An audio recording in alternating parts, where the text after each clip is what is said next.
ఇది మానవ నైజం.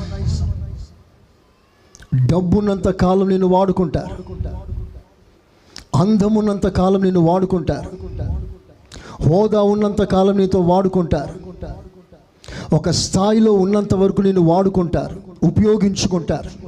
నీ వల్ల ఎంత లాభం రాబట్టుకోవాలో రాబట్టుకుంటారు. అవసరమైతే శవాల మీద కాసులో రాళ్ళు ఏరుకుంటారు. నేను అన్ని విధాలుగా పిండుతారు, వాడుకుంటారు. చివరికి నీ వలన ఏ లాభం లేదు, నీ వల్ల నాకే ప్రయోజనం లేదు అని తెలిస్తే తీసేస్తారు, నలిపేస్తారు, విరిచేస్తారు. ఇది మానవ పద్ధతి. కానీ దేవుని పద్ధతి ఎలా ఉంటుందంటే, మొదట మనల్ని విరుస్తాడు, ఆ తర్వాత మనల్ని వాడుకుంటాడు. చపలు కొట్టండి గట్టిగా, కొడాలి గట్టిగా.